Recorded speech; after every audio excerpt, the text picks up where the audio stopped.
Mesdames et messieurs, bonjour. Le sujet de cette thèse s'intitule Méthode de démélange et amélioration de résolution d'images hyperspectrales en sciences de l'univers, avec la prise en compte du phénomène de variabilité spectrale.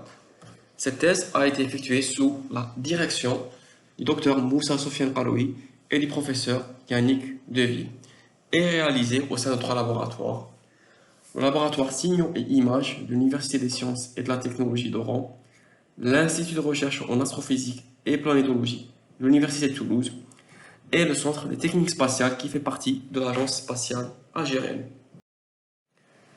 Le plan d'exposé se décline de la manière suivante. Tout d'abord, l'introduction pour situer le sujet, puis présenter la thématique et la problématique. Par la suite, les deux parties essentielles de l'étude, à savoir le démélange spectral et la fusion d'images, sont développées.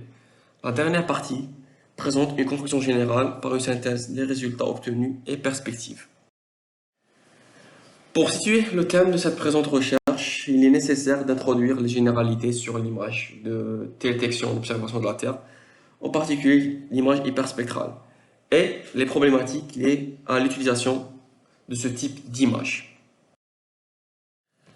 La télédétection, ou remote sensing en anglais, est une discipline scientifique qui regroupe l'ensemble des techniques destinées à l'observation, l'étude, l'analyse et l'interprétation permettant d'acquérir des informations sur un objet sans contact direct avec ce dernier. Dans notre cas, l'objet est la Terre. Elle est basée sur des images et des mesures des images fournies à partir de capteurs embarqués sur des plateformes aéroportées ou spatio-portées. Alors, il existe deux types de capteurs. Un capteur passif qui va utiliser le rayonnement électromagnétique réfléchi du Soleil et un capteur actif qui va générer son propre rayonnement. Parmi les capteurs actifs, on peut citer le radar. Il existe trois types d'images en détection: les images panchromatiques, les images multispectrales et les images hyperspectrales. Elles sont classifiées selon le nombre de bandes utilisées. Nous allons nous intéresser ici plus à l'image hyperspectrale. Alors, ce sont des images agencées sous forme de cubes. L'acquisition est faite simultanément sur un nombre assez conséquent de bandes spectrales. On parle au minimum d'une centaine de bandes. Ainsi, ces images présentent une information riche en termes de qualité spectrale. Chaque pixel de l'hypercube est associé à un spectre. Il peut être de réflectance ou bien de luminance. Juste pour donner un aperçu sur la différence qui peut exister entre une image hyperspectrale et une image multispectrale, ici nous avons un spectre hyperspectral qui présente un caractère continu, contrairement à l'aspect discontinu d'un spectre multispectral, dont la résolution spectrale est limitée au maximum à une dizaine de bandes spectrales. Comme mentionné précédemment, les images hyperspectrales présentent une résolution spectrale fine, permettant de faire la classification et l'identification des matériaux purs, aussi appelés endmembers, dans la scène observée. Cependant, cette richesse spectrale vient au détriment d'une résolution spatiale plus faible. En effet, les capteurs sont limités par une résolution spatiale faible, introduisant des mixels, c'est-à-dire la signature spectrale d'un pixel peut contenir un mélange de matériaux purs ou endmembers présents dans le pixel. L'une des solutions possibles est d'appliquer le démélange spectral. Le but du démélange spectral est double. D'une part, il va permettre d'extraire les spectres ou la signature spectrale des matériaux purs présents dans l'image, ainsi que d'estimer leur fraction d'abondance, c'est-à-dire la surface ou la proportion occupée par un matériau pur dans un pixel considéré. Les méthodes de démélange sont généralement basées sur le modèle linéaire classique ou Linear Mixing Model et utilisent des méthodes tirant profit des développements dans la filière séparation aveugle de sources. Alors ici, le modèle linéaire est décrit par l'équation suivante où X représente un spectre observé, R un spectre non négatif, C les fractions d'abondance non négatives, P le nombre de pixels dans l'image et M le nombre de matériaux. Les fractions d'abondance sont assujetties à la contrainte de somme 1. Malgré sa simplicité et son efficacité, le déménage spectral linéaire n'est pas toujours efficient, en particulier dans l'image suivante d'une scène urbaine. Ainsi, l'utilisation de ce démélange soulève certaines questions. Par exemple, existe-t-il des spectres purs dans l'image? Comment traiter les pixels dans les ombres? Encore plus important, dans certaines zones de l'image, est-ce qu'on peut décrire un spectre observé par un modèle linéaire? N'existe-t-il pas des réflexions multiples? Existe-t-il un seul spectre pour caractériser un seul matériau, par exemple, dans notre cas, la tuile? Ainsi, on peut clairement noter ici que les principales limitations du démélange linéaire est la variabilité spectrale et la non-linéarité. Dans notre thèse, nous allons traiter plus la variabilité spectrale. Le modèle de mélange linéaire standard stipule qu'une image hyperspectrale peut être reconstruite complètement à partir d'un seul spectre par matériau pur, présent dans l'image. Cependant, cela n'est pas toujours vérifié à cause de différents phénomènes physiques qui se produisent, comme le changement d'illumination ou de topographie dans la scène. Alors, pour montrer la présence de variabilité spectrale, en particulier dans des zones urbaines, une étude a été récemment effectuée. Dans celle-ci, les auteurs extraient manuellement des signatures spectrales de 3 matériaux: tuiles, asphalte et végétation. Comme montré sur la figure présentée, on observe plusieurs signatures spectrales correspondant à un seul et même matériau. Cette étude nous pousse à changer la notion de matériaux purs ou unnumbers par la notion de classe de matériaux purs. Les objectifs de la thèse consistent donc à développer de nouvelles approches en prenant en considération le phénomène de variabilité spectrale dans le cadre de démélange spectral pour extraire l'information contenue dans une image hyperspectrale ou la fusion pour améliorer la résolution spatiale d'une image hyperspectrale. La première partie de la thèse concerne la prise en compte de la variabilité spectrale pour le démélange. Celle-ci est divisée en 2 sections principales. La première, qui est l'application des méthodes de démélange prenant en considération ce phénomène pour des fonds marins.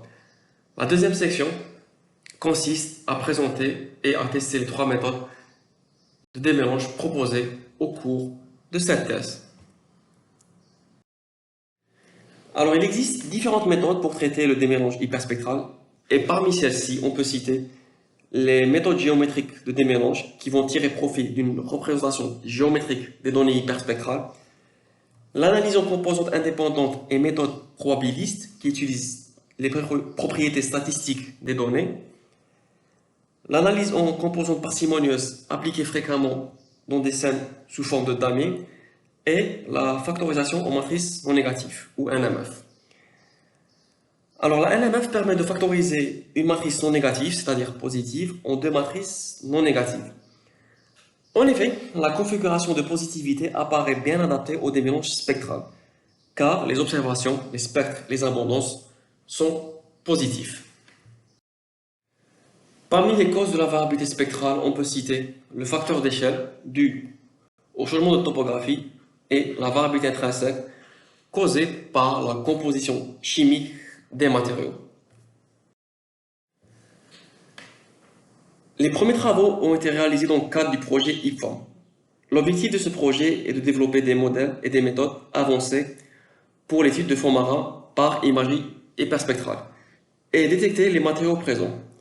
L'intérêt de cette étude est d'analyser la qualité de l'eau et la composition d'eau peu profonde. En effet, l'utilisation d'une image hyperspectrale permet de réduire les coûts d'une campagne terrain.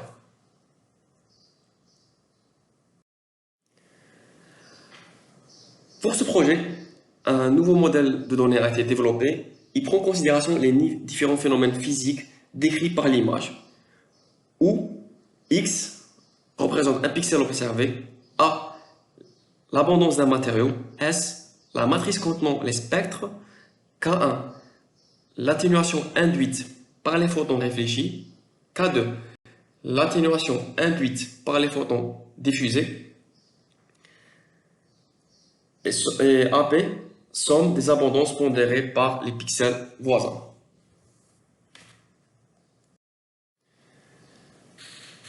Alors le modèle cité précédemment peut être reformulé de la manière suivante. Ici, on voit clairement que ce dernier peut s'apparenter au modèle de mélange linéaire classique. Ainsi, nous observons que pour chaque pixel de l'image, il existe une version altérée des différents spectres. Cette altération est causée par les différents phénomènes physiques décrits précédemment. Cela nous pousse à utiliser une version du modèle linéaire classique étendu pour traiter ce cas-là. Le modèle de mélange linéaire étendu est décrit par l'équation suivante, où LJI est le spectre de la JM classe associé au pixel I. Alors, dans ce modèle, il existe au sein de chaque pixel un jeu de spectres purs associé à des classes de matériaux purs. Sous le format matriciel, il est décrit par l'équation suivante. Ici, on voit bien que les matrices ont été adaptées pour tenir compte du phénomène de variabilité spectrale. Pour le choix de la méthode, on a opté pour l'Inertia Constrained Pixel by Pixel Non-Negative Matrix Factorization, l'IPNMF. La motivation principale est son efficacité pour traiter la variabilité spectrale intraclasse, comme présent dans notre cas. L'IPNMF consiste à minimiser la fonction coût suivante. Ici, elle introduit un terme de pénalisation au modèle de mélange linéaire classique. Ce terme de pénalisation va contrôler l'inertie, c'est-à-dire la manière dont les spectres vont bouger à l'intérieur d'une même classe. Pour ajuster cette pénalisation, le terme mu est utilisé. Alors, l'IPNMF utilise l'approche du gradient projeté pour minimiser la fonction coût. Et les règles de mise à jour des matrices S et A sont données comme suit. Alors, pour étudier cette configuration, nous avons créé des données synthétiques réalistes. Alors, pour cela, on a créé des données qui considèrent des pixels avec des profondeurs variables autour d'une profondeur de référence DRF. Pour obtenir cette profondeur variable, nous avons modifié les vecteurs K1 et K2 cités précédemment avec une loi uniforme. Cela va nous permettre d'obtenir pour chaque pixel de l'image une profondeur variable. Ici sur votre gauche, nous avons K1 pour une profondeur fixe. À votre droite, un K1 avec une profondeur variable. Par la suite, on procède à la création des données synthétiques en considérant les nouveaux K1 et K2 et en appliquant l'équation citée précédemment. Les cartes d'abondance utilisées sont obtenues de manière aléatoire et les spectres des matériaux côtiers utilisés sont de l'ordre de 4 et varient entre 0,4 et 0,7 micromètres. Pour estimer les performances des résultats, on utilise comme critère le Spectral Angle Mapper, le SAM. Alors, la principale motivation pour utiliser ce critère-là est son insensibilité au facteur d'échelle. En effet, la notion de facteur d'échelle est fondamentale dans le contexte des expérimentations proposées, en particulier, et de manière plus générale, à la séparation aveugle de sources. On a considéré 3 études, les données testées pour différents types d'eau claire et standard, et différentes profondeurs, 1,5 m et 7,5 m, et les limites de variation des max qui varient entre 0,05 et 0,25. Alors, les résultats en termes de SAM sont présentés dans le tableau suivant, où l'on compare deux méthodes, l'IPNMF et la VCA. Pour rappel, la méthode VCA ne prend pas en considération la variabilité spectrale. Comme indiqué par le tableau, les résultats de l'IPNMF sont plus performants en termes de SAM comparés par la VCA. En particulier, plus l'intervalle de variation augmente, plus le gain de l'IPNMF devient plus significatif, comme montré par la figure suivante. Cela est cohérent car la variabilité spectrale devient de plus en plus présente avec un intervalle plus grand. Les résultats de la première étude sont confirmés par la deuxième. Ainsi, on voit clairement que l'IPNMF apporte un gain assez important de l'ordre de 15% pour une profondeur des max importante. La troisième étude confirme les deux premières études. Ainsi, on voit clairement que l'IPNMF apporte un gain par rapport à la VCA. Cependant, celui-ci est de l'ordre de 7%, qui est plus faible que les deux premières études. Cela est tout à fait normal, car pour ces profondeurs-là, le bruit est fortement présent, et donc on ne peut pas obtenir le même gain que pour des profondeurs plus faibles.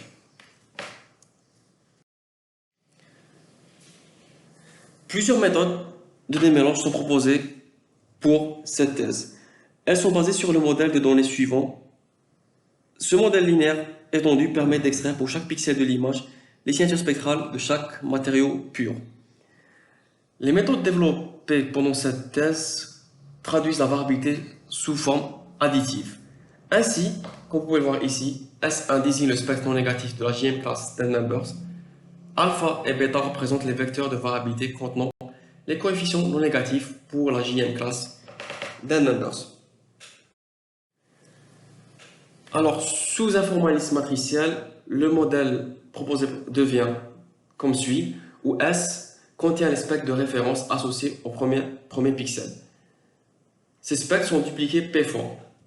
Les matrices A et B contiennent respectivement les coefficients de variabilité supérieurs et inférieurs. La première méthode proposée utilise les algorithmes de NMF pour réduire la fonction coût suivante. Les algorithmes sont les algorithmes à gradient projeté et l'algorithme multiplicatif. De plus, des contraintes supplémentaires sont rajoutées aux règles de mise à jour suivantes, en particulier pour les matrices S, A et B, car la somme de ces derniers doit être comprise entre 0 et 1. De plus, les spectres estimés pour le premier pixel sont dupliqués P fois.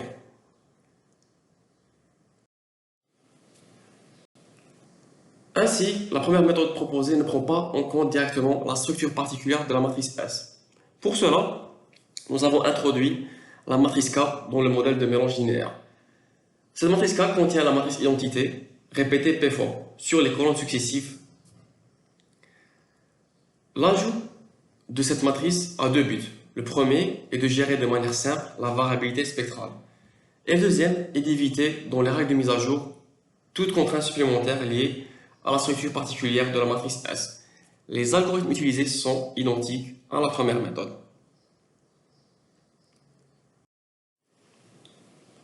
La deuxième méthode proposée ne prend pas en considération l'amplitude de la variabilité. Ainsi, nous avons rajouté deux termes de pénalisation à la fonction coût. Ces deux termes-là vont gérer les amplitudes, les amplitudes des coefficients de variabilité. Les coefficients lambda A et lambda B sont des coefficients d'ajustement qui vont gérer respectivement la variabilité spectrale supérieure et inférieure.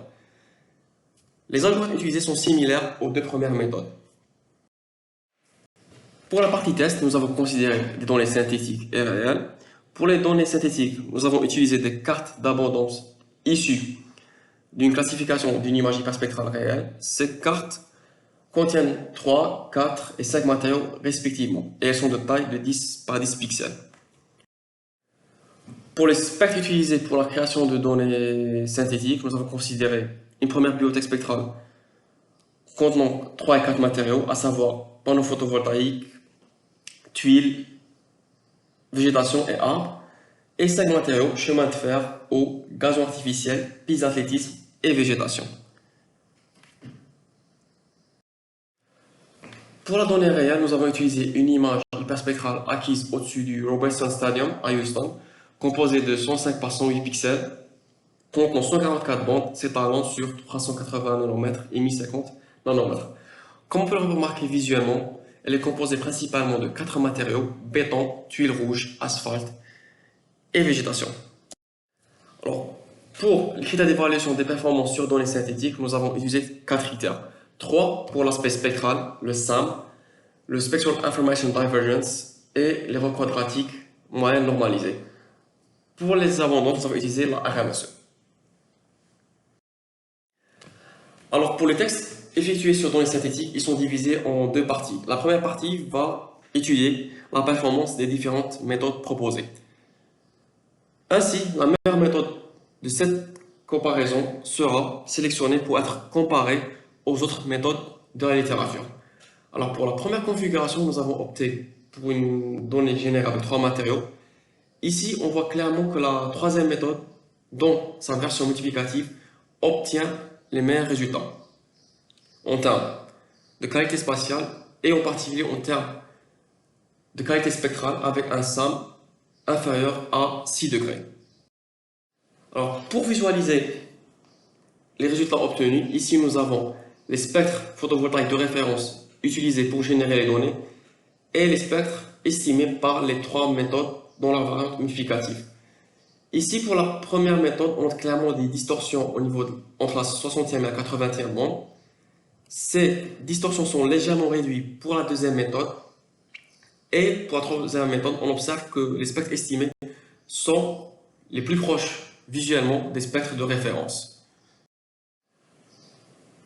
Pour la deuxième étude, nous avons considéré le cas de 4 matériaux pour voir comment les méthodes proposées gèrent plus de variabilité spectrale. Les résultats de la première méthode sont confirmés par la deuxième. On voit clairement que la troisième méthode, dans sa variante multiplicative, mène au meilleur résultat. Comme pour la première étude, ici nous observons que la troisième méthode, dans sa variante multiplicative, obtient les spectres les plus proches en termes de forme à ceux des spectres de référence. Ainsi, nous avons sélectionné la troisième méthode dans sa version multiplicative pour la comparer aux autres méthodes récentes de la littérature.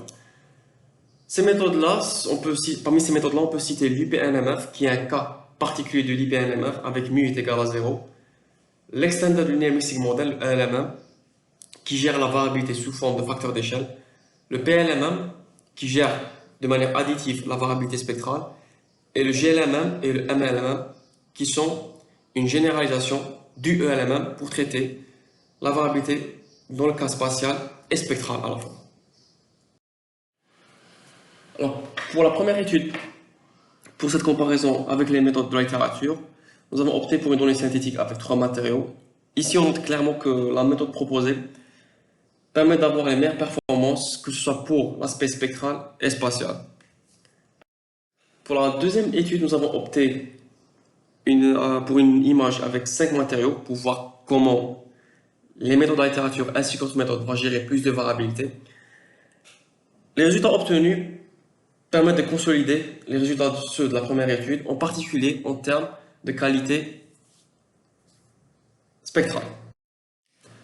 Alors pour les données réelles, nous avons considéré d'autres critères de performance car nous n'avons pas la vérité terrain.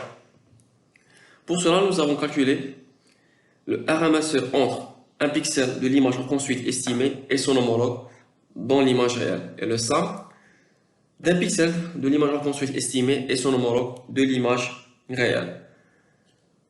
De plus, pour les données réelles, nous avons utilisé 2 initialisations.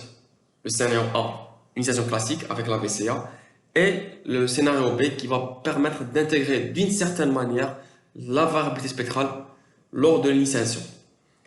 Comme vous pouvez le voir, globalement, le scénario B apporte un gain non négligeable sur l'ensemble des méthodes. De plus, la méthode proposée obtient les meilleurs résultats en termes de reconstruction spectrale, comme le montre la plus faible valeur des SAM. Alors, comme mentionné précédemment, on n'a pas la vérité terrain. Alors, pour juger de la fidélité spatiale, nous avons utilisé les cartes d'abondance obtenues pour chacune des méthodes. Alors, comme vous pouvez le voir ici, le MLMM, l'IPNMF, le PLMM et l'ELMM détectent que les tribunes du stade sont composées d'un mélange entre le béton et l'asphalte, contrairement au GLMM et la méthode proposée, montrant ainsi son efficience à traiter la variabilité dans une forme spectrale et dans une forme spatiale. Pour conclure sur cette première partie des travaux de la thèse, nous avons pu appliquer une méthode prenant en compte la variabilité spectrale dans 2 configurations, des fonds marins et des zones urbaines. De plus, nous avons pu développer 6 méthodes de démélange spectral pour traiter la variabilité spectrale, en particulier pour des zones urbaines. Les résultats obtenus sur données synthétiques sont encourageants, en particulier ceux de la troisième méthode dans sa version multiplicative. De plus, les résultats sont confirmés pour les données réelles.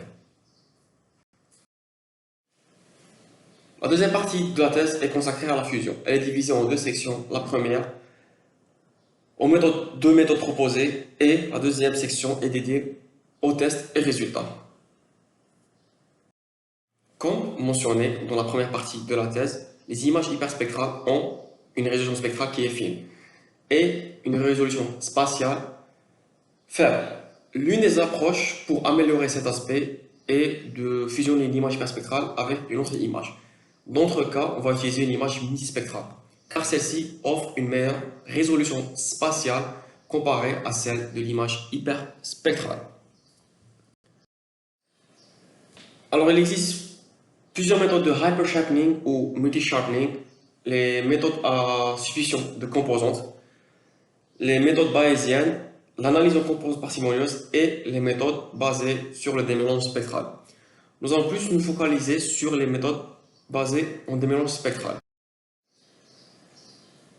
Alors, le processus de hypersharpening ou multi-sharpening va nous permettre d'obtenir une image hyperspectrale contenant une haute résolution spatiale et une haute résolution spectrale.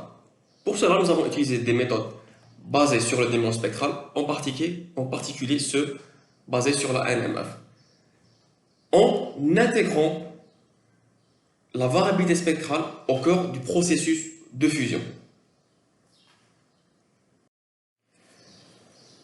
La variabilité spectrale est intégrée au processus de fusion en considérant le modèle de mélange étendu de la première partie. Voici un petit rappel sur ce dernier où on voit l'intégration de la variabilité sur les deux matrices A et S. La première méthode développée au cours de cette thèse pour la fusion d'images en intégrant la variabilité spectrale est la Hyperspectral and Multispectral Data Fusion Based on IP-NMF, la HMF-IP-NMF. Elle est divisée en 4 étapes importantes. La première étape consiste à estimer les spectres hyperspectraux SZ pour chaque classe de matériaux en se basant sur l'IP-NMF. Par la suite, on va obtenir les spectres multispectraux à partir de SZ en utilisant la réponse spectrale du capteur, la SRF, du capteur multispectral considéré. Par la suite, pour chaque pixel de l'image, on va estimer les abondances multispectrales en utilisant une régression linéaire.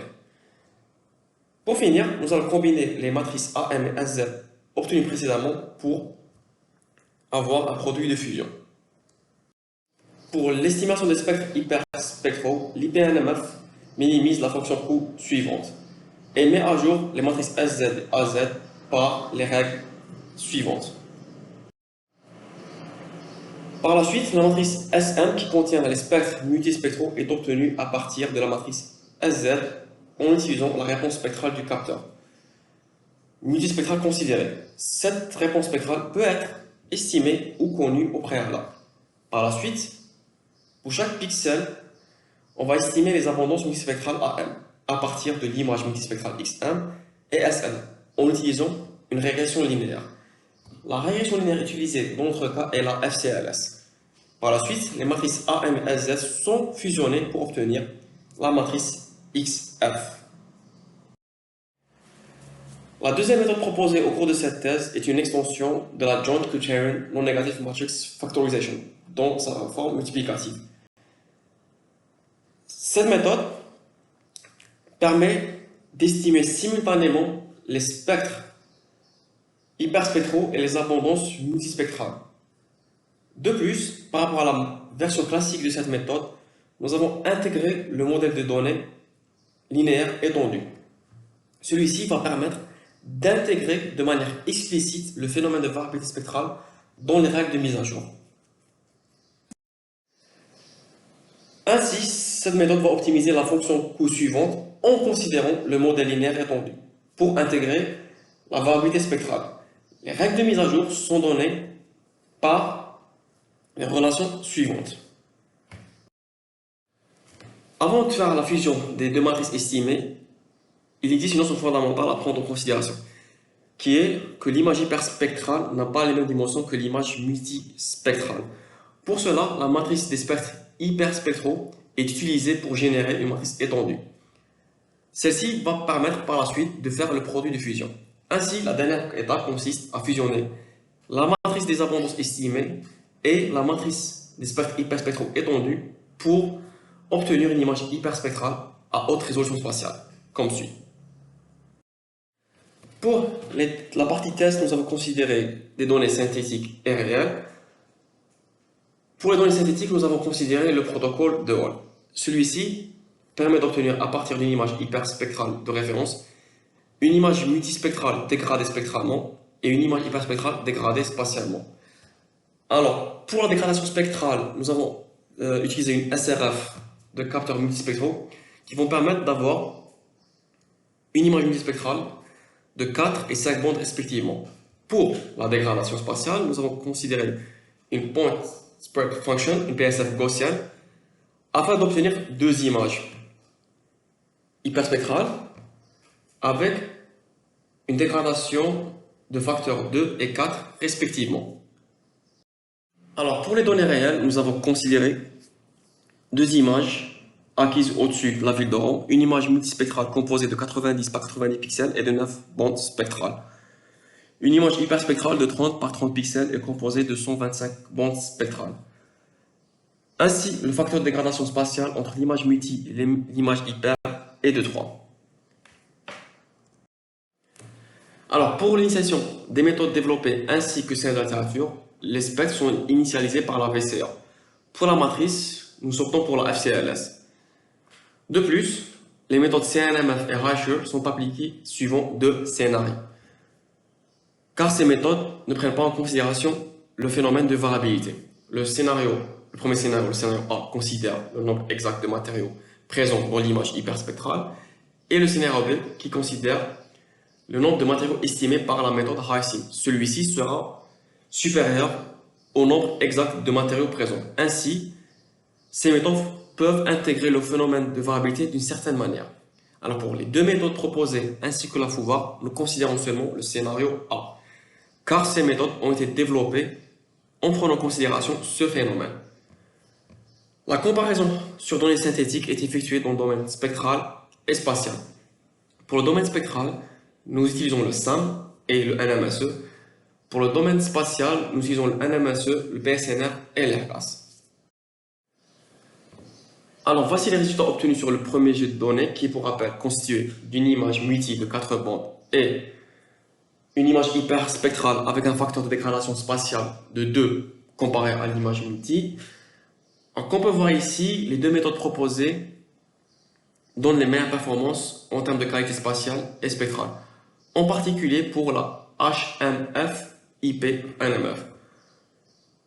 De plus, le temps de calcul est assez important pour les trois méthodes gérant la variabilité, comparé aux méthodes classiques. Cela est tout à fait normal car ces méthodes doivent gérer plus de paramètres.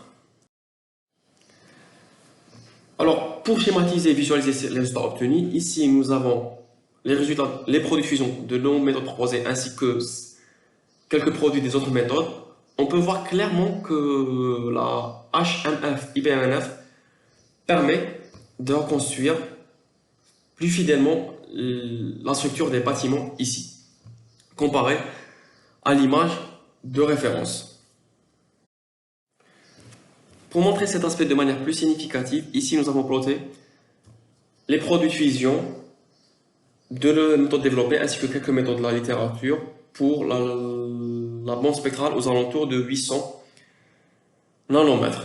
Ici on voit clairement que la HMF-IPMNF permet de reconstruire mieux les bâtiments comparé à la fouva et à la SFIM. Alors, les résultats du second jeu de données sont reportés dans le tableau suivant. Alors, pour rappel, ce jeu de données est composé d'une image multispectrale de 5 bandes et une image hyperspectrale avec un facteur de dégradation spatiale de 4. Alors, comme pour pour le premier comparatif, on note que la HMF-IPNF permet d'obtenir les meilleurs résultats, en particulier en termes de qualité spectrale. De plus, comme pour la première étude, les trois méthodes prennent en considération les phénomènes de variabilité ont un temps de calcul plus important.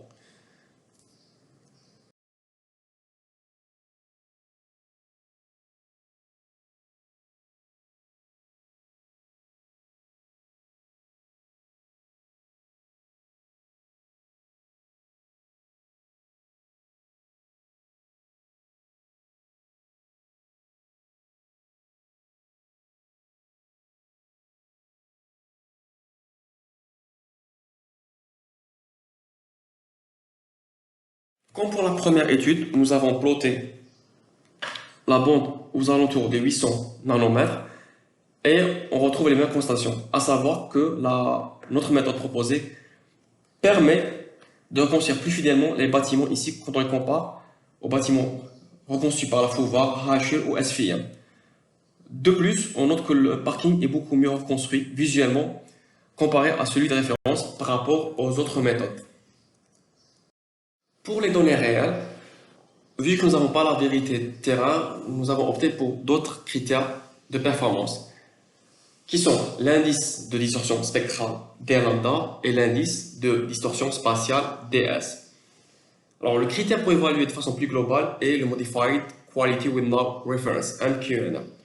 Celui-ci diffère du QNR classique par le fait qu'il va prendre en considération les bandes spectrales hyper qui chevauchent avec les bandes multispectrales. Cela va permettre de prendre en considération la physique présente dans les deux images. Alors, plus faible est la valeur des indices de distorsion, meilleure est la méthode, et plus proche de 1 est le MQNR, meilleure est la méthode. Alors, comme pour les jeux de données synthétiques, la HMF IPNMF présente les meilleurs résultats en termes de qualité spatiale et spectrale. Alors, pour visualiser les résultats obtenus, nous avons ici une représentation en RGB des produits de fusion. On note globalement que la HMF IPMNF permet de reconstruire mieux les routes, dénotant ainsi son efficacité en termes de qualité spatiale. Comme pour les données synthétiques, ici, on a visualisé les produits de fusion pour la bande spectrale aux alentours de 800 nanomètres et on voit clairement que la HMF IPMF permet de mieux reconstruire les routes par rapport aux autres méthodes. Alors, pour conclure cette partie, nous avons développé deux nouvelles méthodes de fusion prenant en considération la variabilité spectrale. De plus, la HMF IPNMF permet d'obtenir des images hyperspectrales fusionnées de meilleure qualité, avec une fidélité spectrale et spatiale plus fine que celle des méthodes de la littérature testée. Alors, pour la conclusion générale, nous avons ici traité deux problématiques de la détection, à savoir le démélange spectral et la fusion d'images, en intégrant le phénomène de variabilité. L'application et développement des méthodes de démélange prenant en compte la variabilité a été effectuée sur deux configurations, celle des fonds marins et celle des zones urbaines, avec des résultats probants. Nous avons de plus développé deux nouvelles méthodes de fusion considérant la variabilité spectrale et apportant un gain comparé aux méthodes testées de la littérature.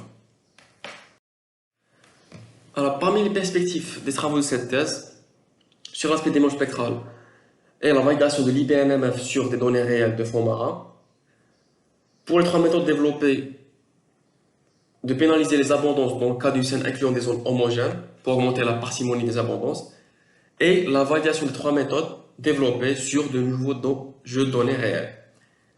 Pour l'aspect fusion, et de voir si on peut adapter les matrices des spectres et les abondances utilisées pour intégrer la variabilité à d'autres méthodes comme la CNMF et la JNMF, l'utilisation d'autres techniques de régression linéaire comme la SCLSU qui intègre la variabilité spectrale pour estimer les abondances dans le cas de la HMF IPNMF.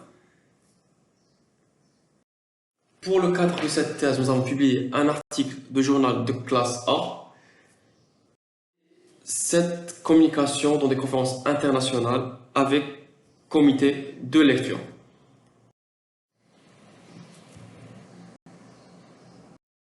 Merci pour votre attention.